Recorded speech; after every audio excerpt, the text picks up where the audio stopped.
Okay, so you're here with us again because I guess you want to stay, informed, but maybe not totally overwhelmed by all the noise out there, right? Exactly. It's like trying to drink from a fire hose sometimes. Yeah, totally. And that's where we come in. I guess so today, we're taking a deep dive into a speech Donald Trump gave at a Republican gathering down in Miami. Seems like he's always giving speeches somewhere. Right.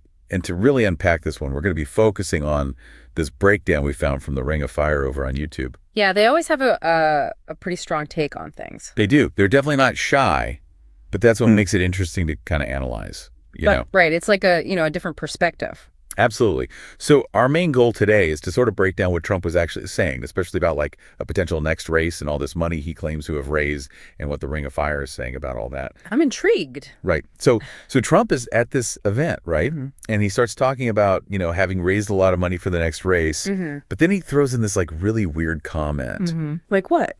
He says, I assume I can't use it for myself, but I'm not 100% sure because I don't know. I think I'm not allowed to run again.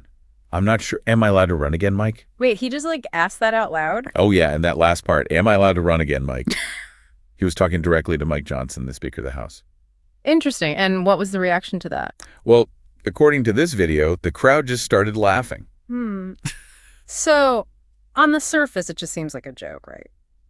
Maybe, but the Ring of Fire is saying there's a lot more to it. They're pointing out that Trump has been like low-key hinting at a third term ever since that whole 2024 election thing. A third term, huh? Didn't we settle this whole term limit thing a while back? You'd think so, right?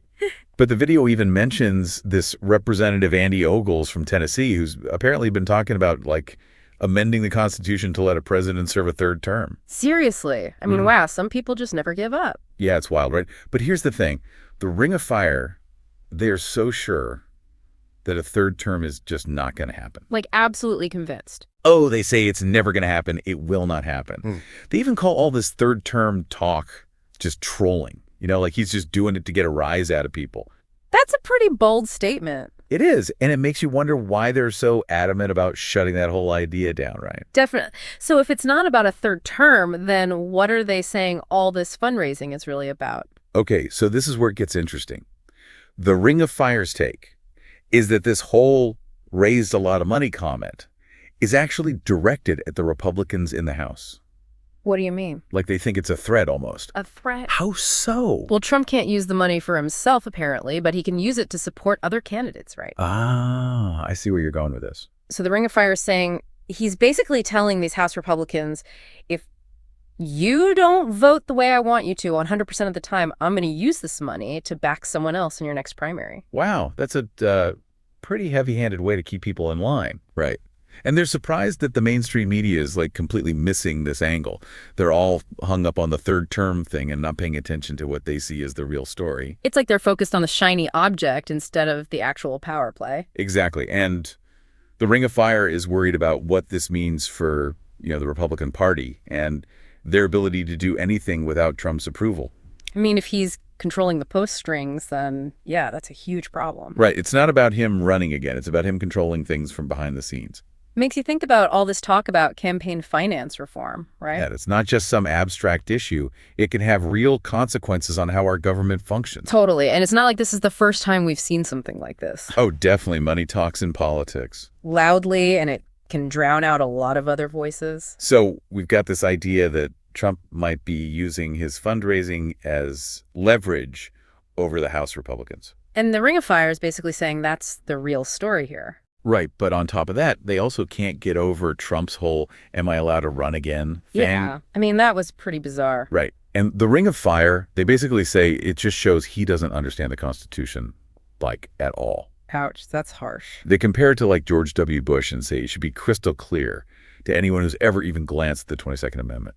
So they're not holding back on their criticism. Nope, they're definitely making their point loud and clear. Yeah. So we've got these two main takeaways from Trump's speech, right? Yeah, the surface level, which is all this talk about a potential future run and maybe even a third term. Right, and then there's this deeper analysis from the Ring of Fire, which is focused on how Trump might be using his money to influence the Republicans in Congress right now. And they're saying that second part is way more important than all the third term speculation. Right. They're convinced that a third term is just not going to happen. And they're urging people to pay attention to the way money is being used to control the political narrative. It's like they're saying, look beyond the headlines and think about the bigger picture here. Right. Because what's happening behind the scenes can be just as important, if not more important, than what's happening out in the open. So what do you think? How much power should one person have to influence a whole political party through their money? That's the real question, isn't it? And it's one we all need to be thinking about because it affects all of us. Exactly. It's not just about Trump. It's about the future of our democracy. And who really gets to have a say in it? Food for thought, right? So yeah, we'll leave you with that. Definitely. Thanks for joining us on this deep dive. See you next time. Take care.